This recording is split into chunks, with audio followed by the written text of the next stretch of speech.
Welcome, unprofessionals, to episode 57, Jed Dearybury. This episode is brought to you by the Moldy Lunchbox. The Moldy Lunchbox. It's more afraid of you than you are of it. Don't forget to like, subscribe, share around. And now, without much further ado, Jed Dearybury.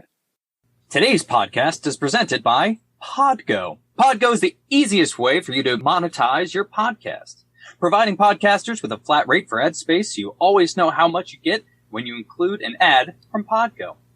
I recently joined as a member, and you can too. Apply today to become a member and immediately be connected with the advertisers that fit your audience. That's podgo.co at podgo.co.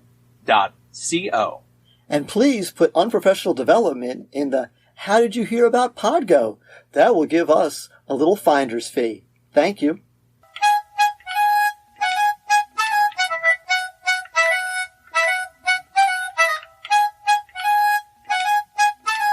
Welcome, ladies and gentlemen, to another exciting episode of Unprofessional Development. Yes. And I'm Mealey, and today we've got with us Jed Dearybury. So I've never eaten a dairyberry. I'm sure that you eat one, that plenty of milk comes out of the dairyberry. I don't know if they grow on cows or whatever, but Mr. Dearybury is here. He is someone I have befriended on Twitter, and we just go back and forth and have a good time. So how are you doing today, Jed? I'm doing great. I love starting with a good hearty chuckle there. I've never thought about somebody eating me, and yeah, in that way. There we go. There we go. We're off and running. Dairyberry is fruit on the bottom and yogurt on top, right? Yeah, oh, that's yes. But don't worry. A parfait. There's some crusty parts in there too. Okay. There we go. So and when I was in college, there was this one girl who called me Fruity Cow. Wow, there you go. Because I tell people the way to say my name is dairy like a cow, berry like a fruit.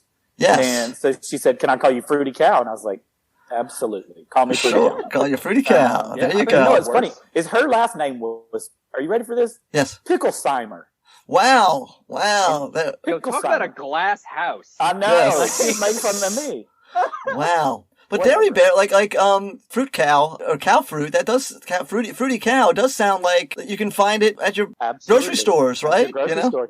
Well, you remember the fruit stripe gum?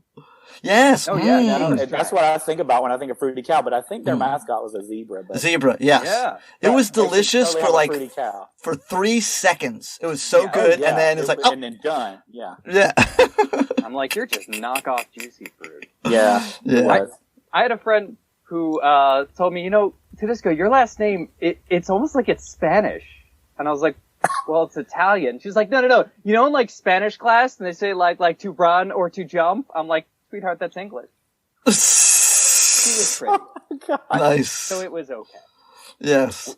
You need to have her on the show. There you go. Yes.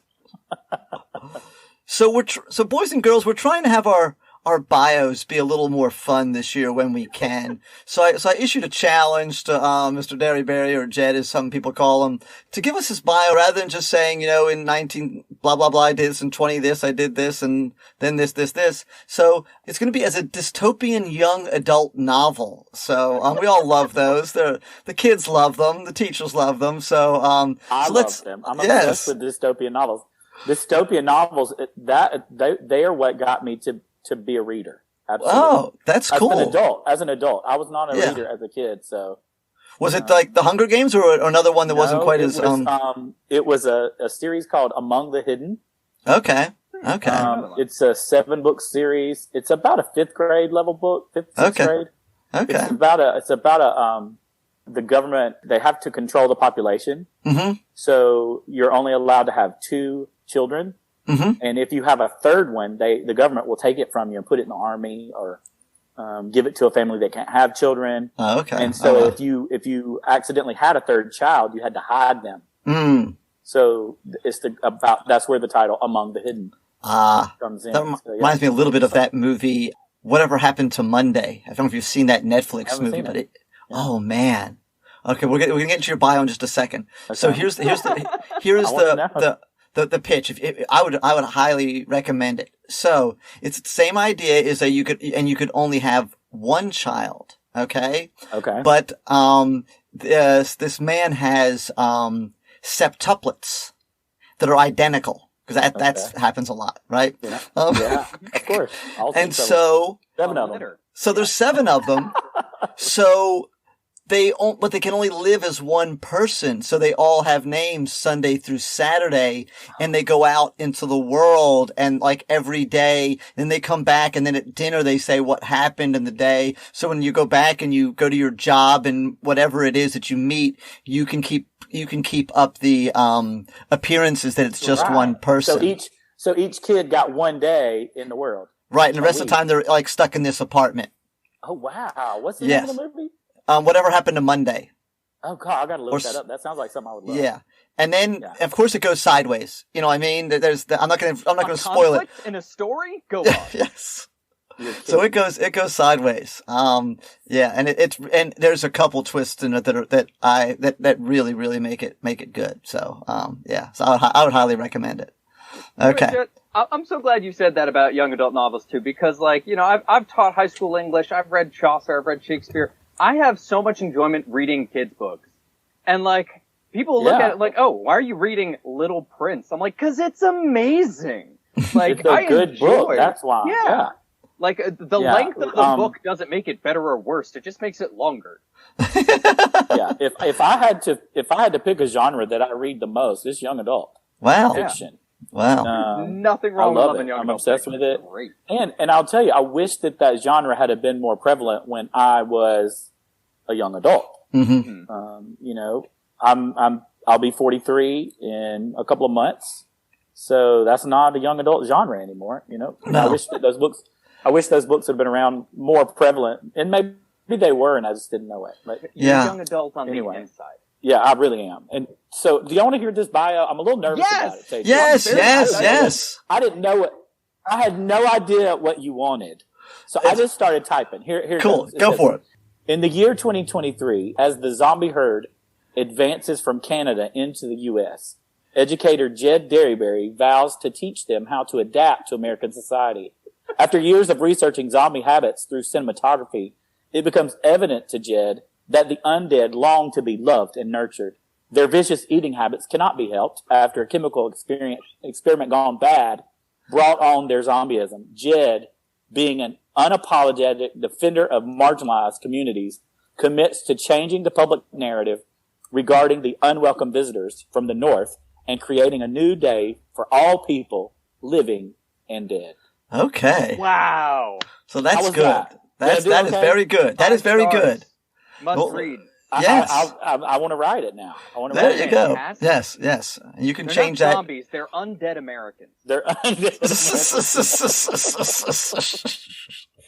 There's so much exactly. Normalize being undead, please. So when you said bio, I thought, well, the two things I like to put in my bio often are that I'm a teacher, and that I'm a fierce advocate for marginalized communities. So I wove those into that works. That works. I tried. Yeah, and that's awesome. And that's honestly, that's really, really cool, because we don't need to know what year you graduated and what your GPA was and how many years you taught 4th grade and how many years you taught 8th grade. And who cares about that stuff? You know what I mean? We want to know who you are as a person, as an educator is more important than the numbers and the dates. I thought about saying that they came from Mexico, from our southern border, but then that felt like it was not right to say. Yeah, then you start getting into we need to build a wall to keep the zombies out and all that. I know that's what I was thinking. I was like, I don't want to be associated with these people who want a wall down there.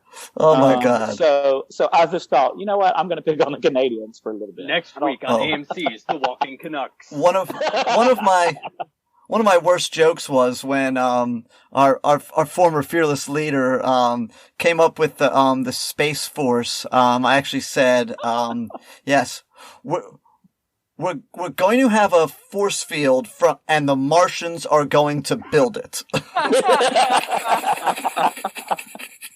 Makes perfect sense to me. I'm sure they're up there working on it right now. Oh, yeah. Sure. Let's talk about the 3 E's. All right. So can you just real quick recap for us? So what are the 3 E's and where did they come from? So, years ago, I started working with teachers doing professional development. While I was still in my 2nd grade classroom, people used to ask me to come and share tips and strategies that I was doing. I'd won a couple of awards, and so people wanted to hear from me. And I am very much a bullet point kind of guy. I don't like long belabored work. And so I just said, I'm going to come up with 3 points and this is going to be it. Yeah. I'll give you a little insight into my history is for a quick second, I thought I was going to be a preacher. Which is comical to think. But the reason there was lots of reasons that I didn't go on to do that. One being that I'm a gay man and evangelicals don't want gay preachers.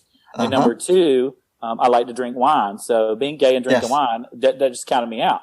Right. But during my undergrad degree, I took courses on how to be a preacher. That's actually my undergrad degree is in Christian studies, which some of your listeners may be shocked to find that out about. Yeah, that's interesting. That's interesting. So, and I'm a believer, but I am not a Baptist or we're not going to make this a big theological discussion, but I think there's Christians out there who aren't representing Christ very well. That's all I'll say about that. Exactly. And that is why, I had to choose a different path for my own life. But I learned that when you are speaking publicly, 3 points and a poem is a nice way to do it, right? See, I heard 3 points and a pun.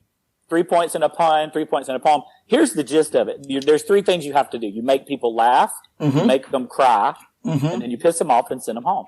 There you go. That's what you do. Yes. That's what Sam Kinison was doing. Oh, man. Yes. That's the key. That's the key to good public speaking. That's a good key to public speaking. It could be that I'm having wine right now. I don't know. It could be. As some of our listeners are probably as well. And this applies to a preacher, a teacher, to people in general. It was, you need to comfort the afflicted and afflict the comfortable. That's good. Yeah. That's good. That's straight out of the Southern Baptist playbook where I went to school. So anyway, the 3 E's, as you asked about, they came from me trying to sum up the work that I was doing in the profession. And they are equip, encourage, and empower. And originally, equip, encourage, and empower was what I did for my classroom students. I wanted to equip them with knowledge, encourage them with self-confidence, and empower them to go out into the world and make a difference. And then as I started going more into working with teachers, and specifically pre-service teachers, I teach 6 courses this semester of future teachers. And it's kind of been my mission in that same role is to equip and encourage and empower the profession. Equip teachers with new tools, new networks of friends, because I've introduced lots of people across the profession on Twitter, new ways of thinking. I think teachers often we get stuck in the same old ways of thinking. So I like to introduce people to new ways of thinking. Encourage them because God knows our profession needs some encouragement. I think that my professional developments are a lot different than what people are used to. I think traditionally professional development is sit in the library after school with a PowerPoint and think about slitting your wrist. Yes. I mean that's what professional development is. Or before school. Or even worse, before school. Oh God. I don't know how you do that. Yeah.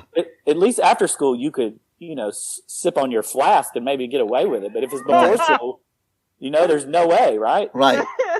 I mean, you don't have to edit that part out, but I do need to put a disclaimer. I'm not really saying drink at your faculty meeting, people. It was a joke. Yes. Calm down. Anyway, and then empower. The last part, I think teachers, especially teachers in a state like where I work, where there is no union, there is no protection for you, empower teachers to use their voice. Yes. And stand up for the profession, call out the legislators, call out your district leaders who make bad decisions. Don't be afraid to tweet the state superintendent and tell her when she's making a mistake. Don't be afraid of that. Empower educators. Yeah. Cool. And that's just been my mission for the last, I don't know, decade. Okay. As I've gotten deeper into this work. So let's dig into each one individually. As the professional development people say, let's unpack these three E's, okay? Hey, we can unpack all day, but don't you be piggybacking off anything I say. Okay. So let's talk about equip. So, obviously we want to try and get all of this done in the course of the one podcast. So just one thing. So for our listeners that are teachers, and we have some that are, high school teachers and elementary school teachers and all across the board. So if you could just give them one little tool tip, one thing you go, hey, every teacher should know how to do this or should do this, whatever. I know that there could be a wide range of people listening to this, as far as you said, kindergarten all the way through higher ed. Yeah. I really think my biggest tip would be to say, don't be afraid to introduce more creativity into your teaching, whether it be through the way you present it, the way that you assess it, the way that the kids share it. Yep. Creativity is a skill that can be grown and can be nurtured. And I think we as educators owe it to our students to help them do that. The definition of creativity says that it literally means to take a traditional idea or concept and transcend it into something new. There you go. And as educators, we should constantly be thinking of ways to be creative in our approach. Right. You asked me to share something that they could do tomorrow. Well, I would go right now, and this is not an ad. I don't know this person is not a friend, but there's a book called The Creativity Challenge by a man named Tanner Christensen. Okay. He's not an educator, but he wrote this book, and it's got 150 different challenges to spur on and develop your creativity. Cool. And when I read that book and I saw all the ideas, every single idea that he had in there was so applicable to the classroom. Wow. Not only just to develop creative thinking, but you could take areas of your content and drop it into those same challenges. I'll give you an example of one of them. Is called alternative uses. He says, take a random object that everybody knows there's one or a very specific purpose for. Right. So like a ruler. A ruler, it's very specific. It's used for what? Measuring. Measurement or hitting children. Yes. I would have bet my life you were going to say that. Traditionally, people say measurement and straight lines. Okay. So encourage your students. They have 3 minutes to come up with as many alternative uses for a ruler other than its intended purpose. Cool. And so over the 3 minutes, they're thinking critically about this ruler and how to repurpose it. Some of the ideas are dumb. Right. But some of them they come up with are just mind-blowing. Like when a kid says, hey, that could be a miniature peg leg for a little short pirate. Nice. There you go. It's like, yes, that's the kind of thing I'm living for. And then you say, okay, let's bring that into our content. If I were an ancient Egyptian, how could that ruler have changed my experience? As I was building the pyramid. So you connect it back to the curriculum. Yeah. So all of the ideas in that book are fantastic for growing creativity, but then also connecting it right back to your curriculum. That sounds fantastic. I'm just telling you what's good. I really do want to check that out. I read once about a university had done a series of IQ tests just to see like how they work, and especially how they work against a variety of different ages. So like how these different IQ tests measure the growth and change in our IQ from childhood up to adulthood. And they found one test that works backwards. The younger you are, the higher you score on it. And the whole test was, you have 1 minute, think of how many different ways you can use a paperclip.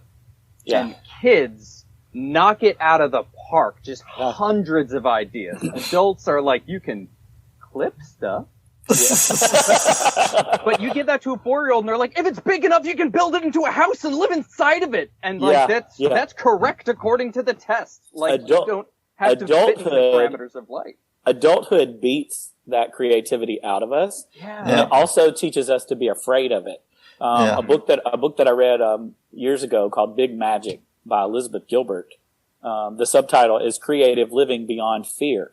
And in the book, she addresses the fears that we as adults have that keep us from going after the creative life. And and it's all to do with those adult responsibilities that we grow up and force on ourselves. I was going to say, I think to some degree, creativity is also like a muscle that just tends to atrophy from lack of use. And but also if you take that challenge and you start using it, all of a sudden you'll find yourself being creative when you didn't, when you wouldn't even realize you were being creative. Maya Angelou said that creativity cannot be used up. The more you use it, the more you have. Yeah, I believe it. And so that's something that I preach. I guess I am a preacher after all. There you go. I preach everywhere I go about the power of creativity. And how we need more of it in our classrooms. So, that creative momentum. Yeah. That's so weird. You guys are thinking about the ruler and then the paper clip. And we're talking about this isn't really a young adult novel, but, I was a huge, Hitchhiker's Guide to the Galaxy fan. I grew up, very nerdy. And so I read Hitchhiker's Guide to the Galaxy when I was maybe 5th, 6th grade. And, for those of you who haven't read it, please read it. It's awesome. For those of you who have read it, know you need to have 2 things. You need to have your Hitchhiker's Guide. And what else do you need to have, Tudisco? A towel. A towel. The most useful item in the galaxy. So, me and Steve Song, my friend. I haven't read it. Now I need to go see what the towel's all about. Yes. Go read it. Oh, yeah. Me and Steve Song, my friend, we sat and brainstormed for an hour on all the different things you could do with a towel. And I wrote down a list, and I kept that list I don't have it anymore because I'm not as much of a pack rat as I used to be, but I kept that list forever. And literally we had 50 things you could use a towel for. That there were a lot of ways you can use a towel. So one day in your free time, you and Tudisco, y'all need to recreate that list. We should do that. I challenge you and tweet it out there into the world. That would be good. That's 1 hour of EduPodlooza. Yeah. Yes, we could do that. We could do that. We could do that. Hey, unprofessionals. This here's another one of them there commercials. Okay. It's for a good friend, Alex Pimentel. Yeah, he used to be a math teacher. Now he does taxes. Okay? You want your taxes done by a math teacher. You want to make sure it's done right. Just like those other things you have math teachers do when you struggle with. Have a math teacher do your taxes. Or if you are a math teacher and you just don't feel like doing it, you just send it on to him. Alright? His prices are reasonable, starting at $75. He can do all 50 states. I live in Arizona, but I work in Oklahoma. Okay? Who are you, King Tut? But anyway, sorry, Steve Martin fans. But well, it's an old reference. Going back to the 70s for some of you guys. You want to get your taxes done, but you don't feel like doing them. So you go to PimentelGarcia.com. The connection's in the show notes down there. You just go down to the show notes, you click on that, it takes you to the website, you connect with Alex there. He does your taxes for you, gets them done lickety-split. Alright? So that's what you need to do. So thank you guys. Thank you for supporting a teacher who is trying to go out and get a little business started. We appreciate you. And now, back to the wonderful show. All right, so you would equip your students with some creativity. Would you use that for more equip or encourage or empower? Where would you, or you use it for all 3? Well, really, creativity, it does all 3 of those. I mean, it's a tool that you're equipped with because it's going to help you. Creativity for me is very much encouraging. When the pandemic hit and the world shut down for a couple of months there at the beginning, I mean, I was literally going on a walk every day, looking for rocks and twigs and even cracks in the road that I would take with the sidewalk chalk and draw doodles around those cracks. Creativity is what kept me sane.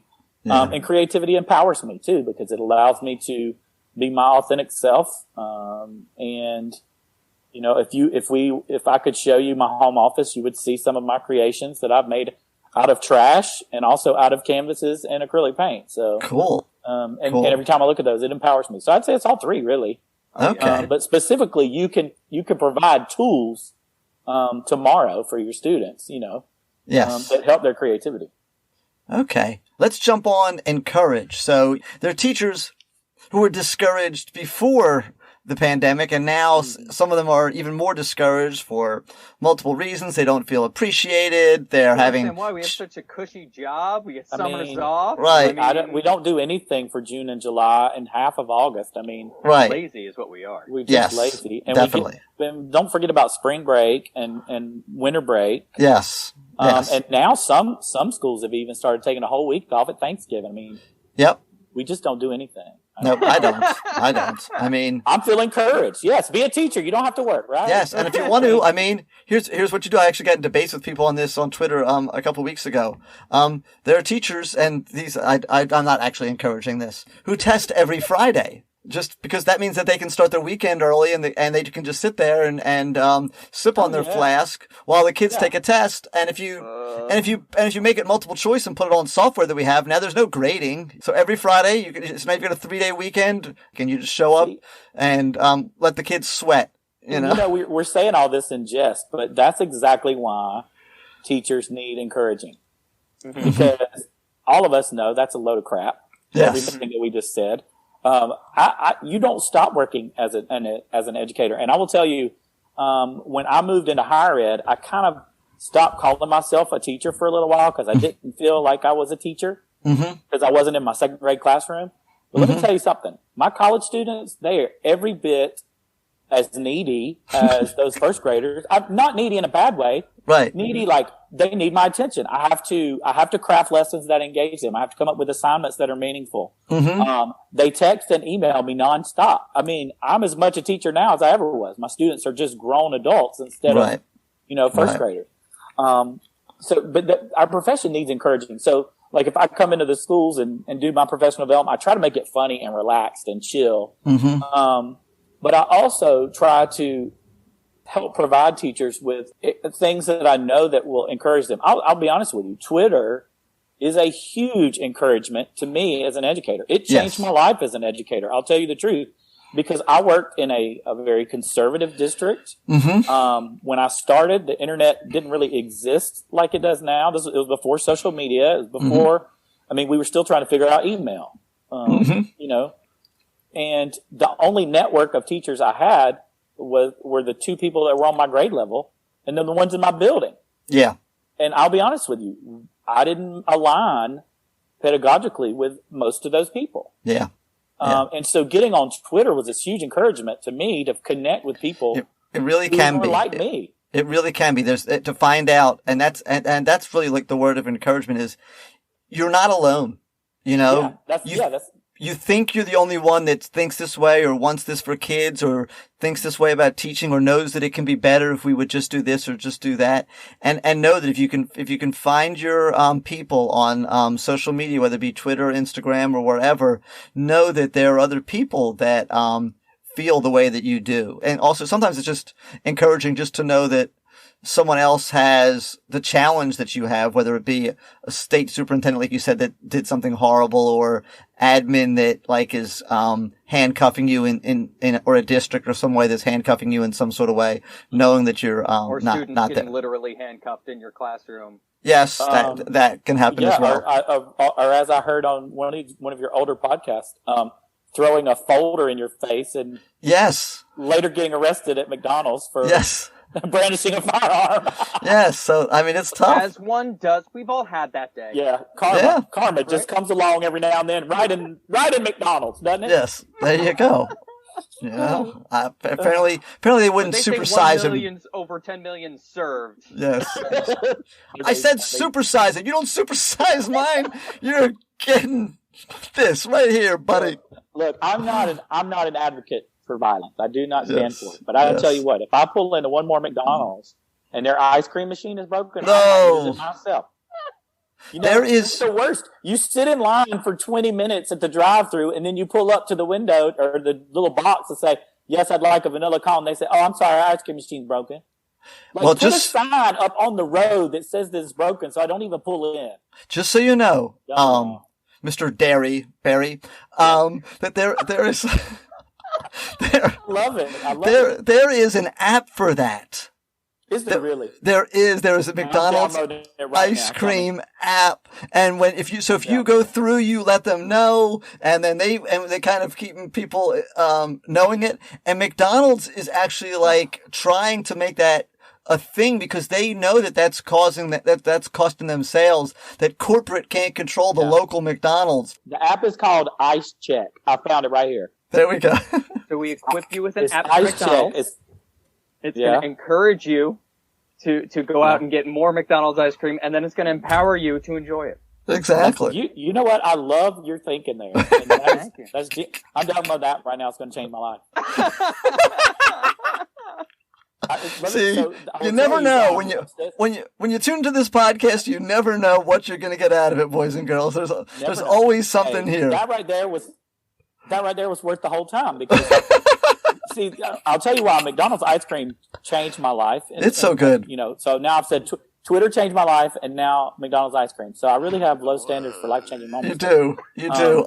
So I go through. I went through a huge weight loss. I lost 85 pounds. Wow. Wow. Back in 2010. Wow. Congratulations. And I learned. Thank you. I learned that the McDonald's ice cream cone only has 150 calories. Okay. Wow. And that was the one thing that I would allow myself to splurge on because I thought it's only 150 calories and I could run. If you run a mile and a half, you burn it off. What about when I get when I do this, because this is what I do at McDonald's. I literally came to the drive-thru and I said, here's what I want you to do. I want you to put caramel on the bottom of the sundae. Then I want a layer of your ice cream. Then I want a layer of your chocolate chip cookies. Then I want more ice cream. And then I want caramel on top of that. We don't do that here. You're just going to die of a heart attack. So I said, okay, give me. We don't do that here. I know. So they said, so I said, okay, just give me the extra caramel with the caramel on the bottom and the caramel on the top, and just give me 3 chocolate chip cookies.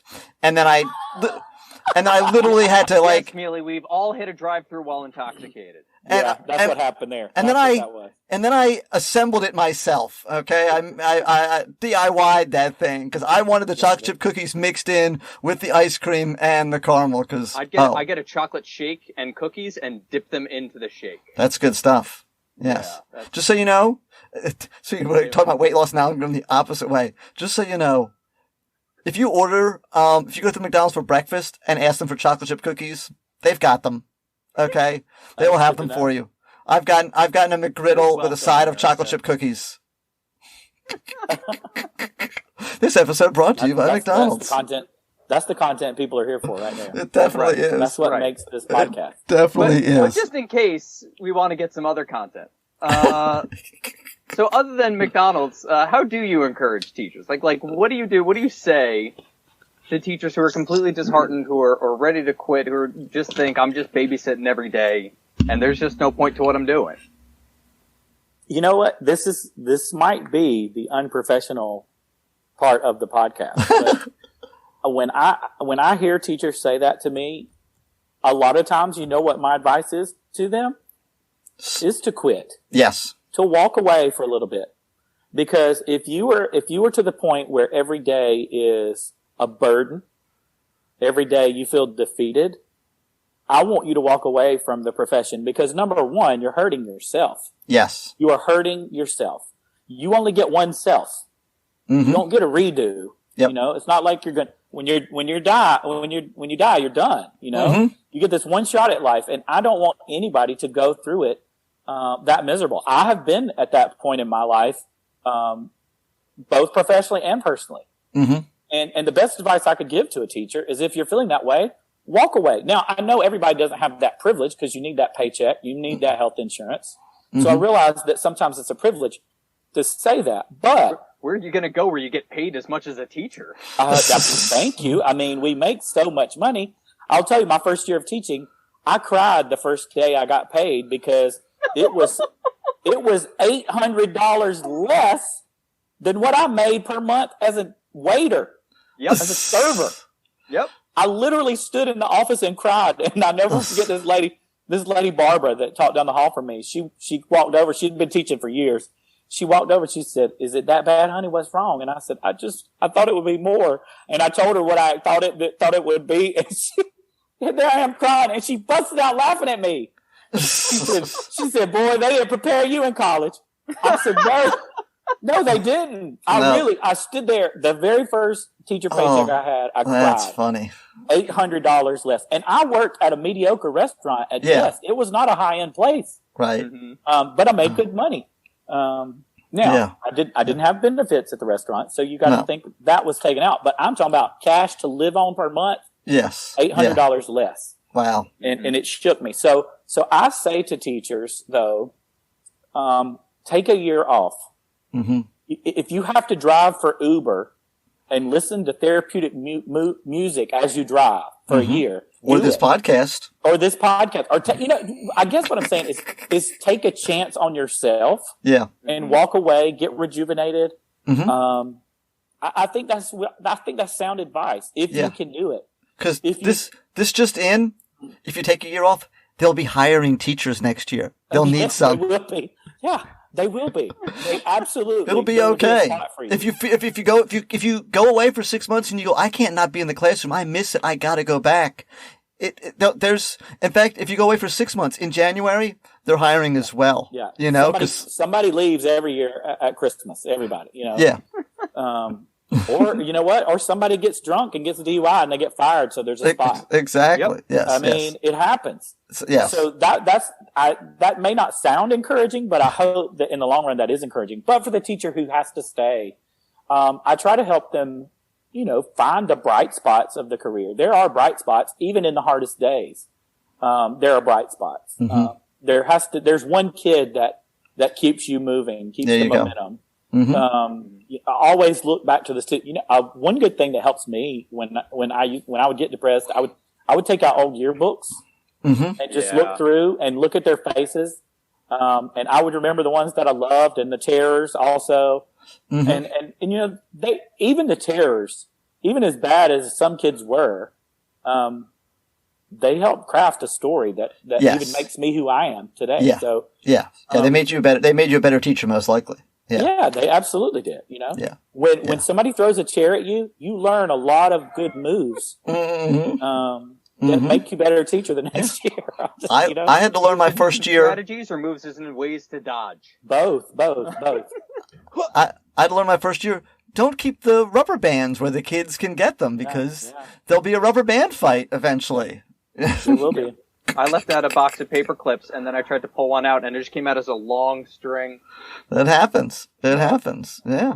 Okay, so we've done it. We've done equip. We've done encourage. We're on to empower. So, let's talk about you for a little bit. If you want to talk about how you empower teachers, that's cool.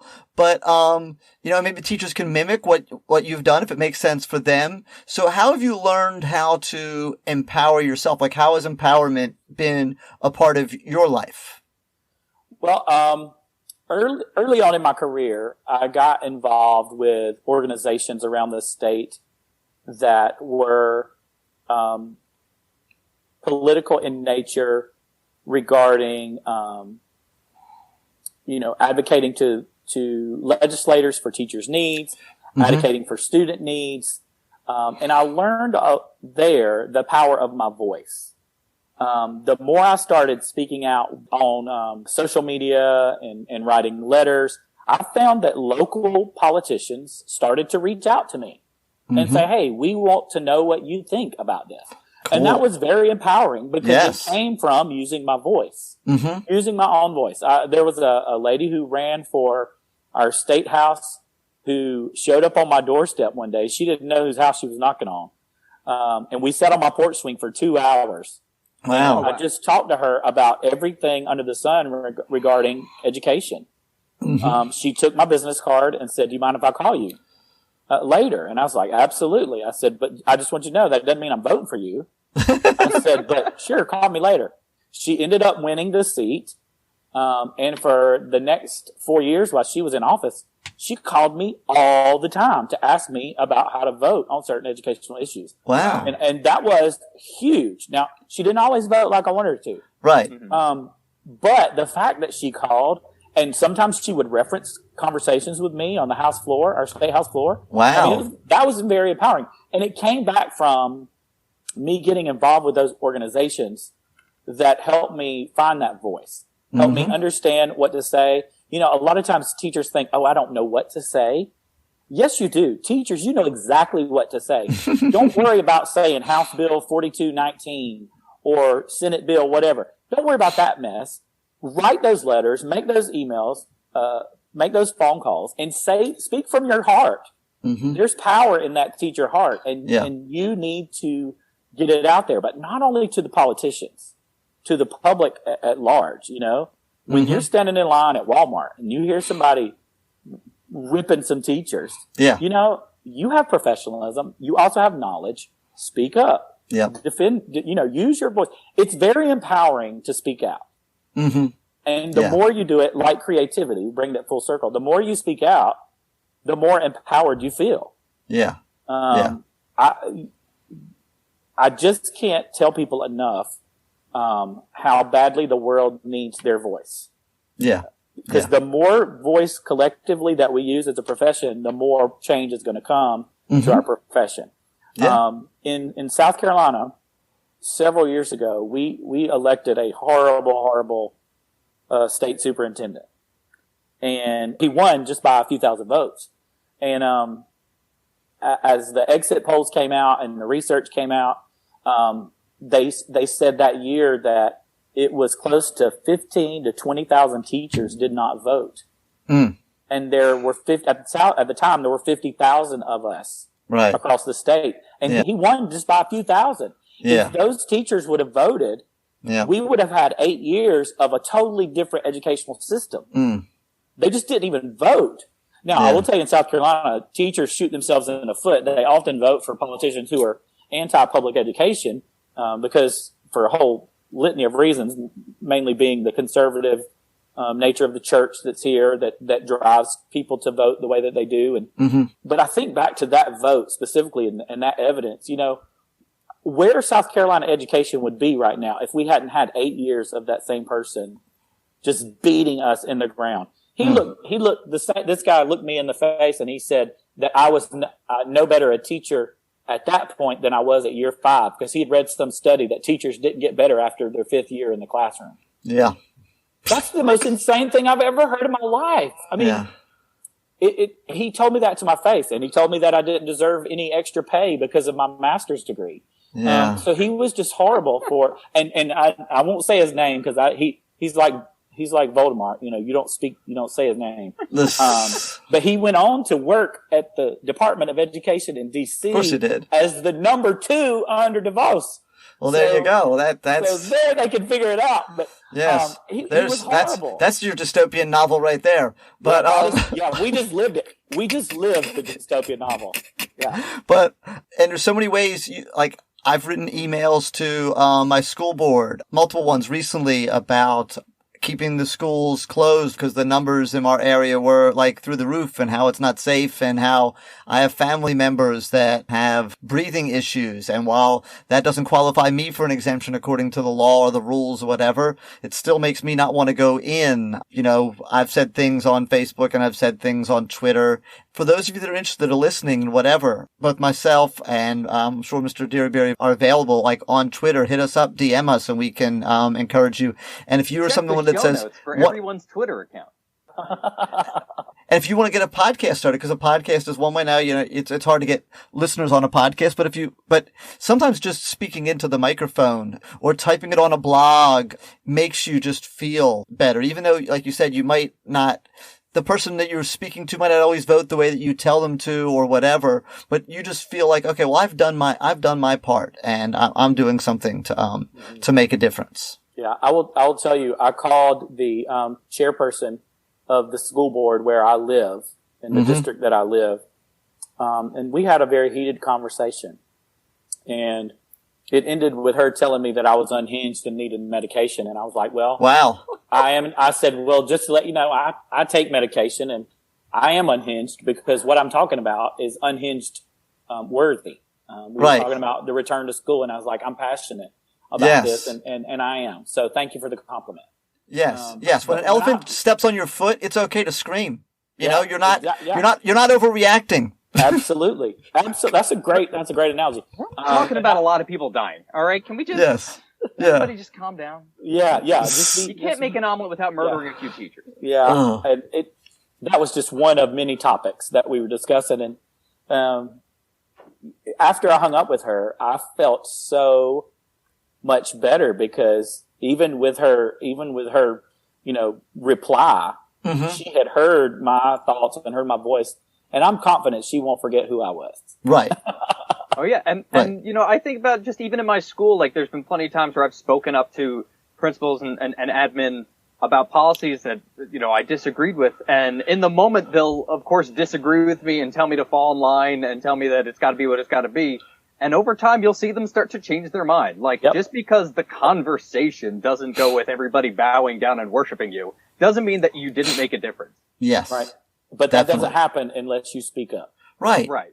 Sometimes it takes them hearing it from 5 or 6 people, and so if you don't be one of the 5 or 6, then they're not going to hear it. You know what I mean? So if they get off the phone with you, and then someone else calls them or emails them later that week, and it's like, oh, maybe I should actually think about this because there seem to be a lot of people that are saying this, so maybe I should reevaluate what my opinion is on this topic. Yeah. Yep. Okay, so I think we've covered equip, encourage, and empower, and so now this is ours that we've added to it. So we want to entertain. I hope they've been entertained already. Oh, I think they've been entertained already. Yes, we have. We definitely have. So. Yes. But tell us some funny stories from when you were in the school, like, and or with the adult students that you have, or wherever you have them, just like funny anecdotes from the world of education that we just love to hear. There's so many things that have happened. I've been in this almost 20 years, so I've got a whole bunch of them. But a lot of them go back to my first grade days that are the ones that still resonate with me as some of the funniest times. There was this kid that I taught once, and he raised his hand during the middle of the lesson, and he said, "Mr. Dearybury, I think I have diarrhea." And I said, "Well, what makes you think that?" And he said, "Well, I'm sitting in it." Oh! and sure enough, he stood up and like it ran down his leg. There was a puddle in the chair. My cute little chair pocket that I had specially made for each chair. It was ruined. I mean, it was just it's one of the funniest things. I love the phrasing of "I think I have diarrhea." It could be he said, anything. "I think I have diarrhea." There was no thinking. There was no thinking. Could have just sat in some yogurt. Who knows? That same class, that same year, this was one of the funniest things. I was laying on the carpet with these 3 kids, two little boys and a girl. And the little girl, she didn't speak English very well, and the other 2 were very remedial in reading. So I was doing like a small reading group, and it was right after lunch, and we were laying down on the carpet. So laying down on the carpet after lunch, you get a little relaxed. And the little girl, she pooted, she farted. Right. And this was my first year teaching, so I'm trying to be very professional, ignore it like it didn't happen. But the other 2 boys are looking like, I know you heard that. I know you're going to laugh. And you could see the laughter like trying to come out of their mouth. And I said, "Boys, knock it off." And then they fell out laughing. And I started laughing. I said, "Landon, why are you laughing?" He said, "Cynthia farted." And so Landon couldn't say his R's just right. So when he said that, then I lost it. And then the whole class lost it. Oh, boy. Because they didn't know what was going on. The principal heard us laughing, and she came over to the room wanting to know why we were laughing. Oh, my goodness. And I couldn't tell her. No. And I was like, "Oh, nothing." And then the class just laughed even harder. I mean, it was hysterical. Nice. To this day, I cry laughing about it. So how did Cynthia handle it? Well, I don't even know that Cynthia knew what was going on, honestly. Okay, because she didn't speak English. Well, she did, but I don't know that she knew. I don't know. Yeah, she didn't seem like traumatized by it, though. No, not at all. No, Lord, this was 19 years ago. Okay. Okay. And so I don't even know. I would love to see them now and have this discussion and see if they remember it. And then I had there's so many. And then this other little girl, so in our classroom, we exited the classroom to go to recess through a floor to ceiling window. We would open the window and go out the window to go to recess. But you had to step up and then step down. Yeah. Well, I stepped out, and then the class would come behind me, and I noticed a commotion behind me, and this little girl had tripped and fallen and landed on her face, like in the dirt. Oh! But she hopped right up, but when she did, she had her hand down the front of her pants. And that's why she fell, because she wasn't holding onto the window as she stepped out. And I said, "What are you doing?" I said, "Get your hand out of there." I said, "That's not an appropriate place to have your hand right now at school." She kept saying, "Hold on a minute." And she was like reaching for something. Oh my. And then all of a sudden she whips out some chapstick. Oh! And I said, God. "What are you doing?" And she said, "I didn't have any pockets, and my mama told me to keep my chapstick in my panties." You can't make this stuff up. I mean, but that happened, and then one day I'm going to write a whole book about all of the things. They don't know. That is good. That's good stuff. There's the time the kid who needed to pee on the playground, so he just peed right there on the playground in front of everybody. Nice. Yeah, I mean, yes. They don't know any better. Little drunk friends. Oh God, they are. They really are. They just don't know better about anything. No, don't run into the woods. Don't run into the woods. I remember my daughter was in like kindergarten, first grade, second grade, and she would come home and tell me that like people just, I don't know, I think maybe fourth grade, third or fourth grade is when you realize you shouldn't fart in front of other kids. Yeah. But in kindergarten, first grade, second grade, they just, shame. Whenever. No, I just thought of another one. I don't know. We're probably talking too much, but I've got to tell you this one. No, you're good. So one day at recess, I noticed a group of students kind of lined up in front of this girl, and she was like massaging their backs, you know? Uh-huh. And we noticed there was a line, so I walked over there to see what was going on. And sure enough, she was massaging their backs. She had brought a massager from home. Oh, the special kind, yes. It was the kind that maybe was in her mom's nightstand. Nice. That was not for students. Winner, chicken dinner. Yeah. How do you explain that on the phone call home? That hey mom, this can't come back to school. Yeah, I guess that happened. Yeah, I guess you tie a note to it or something. I don't. Thankfully, that child was not my student, so I didn't have to take care of it. Yeah. It's just you never. It's always something. Yeah. There's. Well, that's good. That's good. Okay, you boys. For one funny story, I gave you so many. That's awesome. That's awesome. We appreciate that. Okay.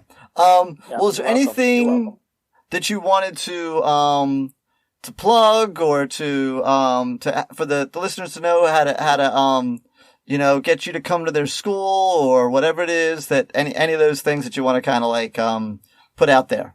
Well, the best way to get a hold of me is on social media at Mr. Dearybury on Twitter, at Mr. Dearybury on Instagram. Mm-hmm. That's also my Gmail. MrDearybury.com is my website. So I made it pretty easy for you to find me. Cool. I just released my first book in the summer of 2020, The Playful Classroom. Okay. Co-authored with my friend Dr. Julie Jones. We would love for you to grab a copy of that and invite me to come help make your school and your staff more playful. Life's too short to be bored. Yes. There should be more play in our learning from kindergarten all the way up through higher ed. So, yes. Find me, connect with me, and let's make that happen. Cool. And buy the book for crying out loud. Yes, definitely. Yeah. And we'll put all the links to that, so that they're just a scroll away, and you just click on them and take you right there. Okay. That'd be great. Yeah. Thank you. Cool. Yes, thank you so much. Oh, and I want to keep saying this as well. So follow me as well on there. And if you haven't told anybody lately that you listen to Unprofessional Development, like if it's been a while since you shared it, tell somebody, tell a teacher. Say, hey, guess what I listen to? I'm listening to Mr. Dearybury on the Unprofessional Development podcast. This'll encourage, empower, and equip you. You should listen to this, okay? And share the link with them, tell them, whatever, text it to them, whatever you do. So do that. Do some skywriting. Yes. Yeah, that's a good. Yeah, take a penknife and carve it in their hand. Whatever it takes. That's effective. Yes. Like put it in, gasoline on their front lawn and then light it and burn the front lawn. There's so many ways to communicate it, you know. So we appreciate that. And so thank you again, Mr. Dearybury, for being here. We really appreciate you. This was as much fun as we thought it would be. I hope you enjoyed yourself. I did. I had a blast. Awesome. And as we always say at the end, stay unprofessional.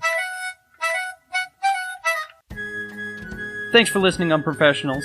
For more information about our guest, please check out our show notes. Don't forget to like and subscribe. And here is a little sample for next week.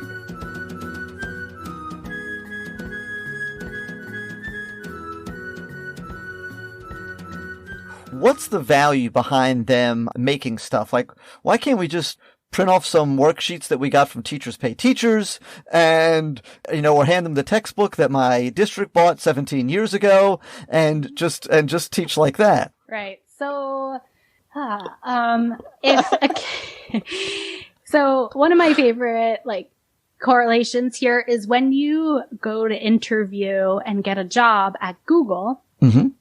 the first thing they do with their new hires is take them into a class and tell them, forget everything you learned in school. Wow. Done. Good. That was before I even got into this room. Yeah, exactly. Here at Google, we want you to be creative, problem solvers, innovators. We want you to collaborate. And we want you to be able to figure stuff out mm-hmm. and make the world a better place. Mm-hmm. And, hearing that as a teacher makes my heart sink. Like, what do you mean we're not teaching our kids how you want them to be? Right. And you instantly take them and tell them forget everything they learned in school. And when we're doing hands-on project-based design thinking work, kids are doing what Google wants them to mm-hmm. do. Yeah. Right? Coming up with solutions, creating, being innovative, being empathetic about the people around them, problem solving, working as a team.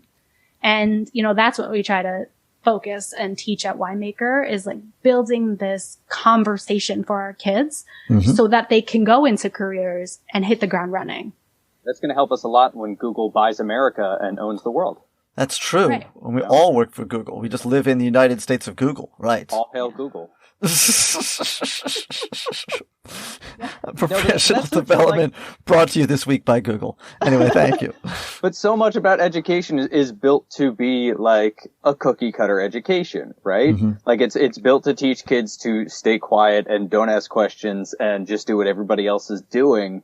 And yeah, it doesn't really properly prepare them for jobs that are going to ask them to think outside the box and be creative and express themselves. Yeah. Right. And it's not just Google. It's every company. Right. Every job you go into, you are creating, problem solving, collaborating Yes. all day long. Nothing that adults do looks like a typical school day. Right. Nowhere in the real world. And it's like,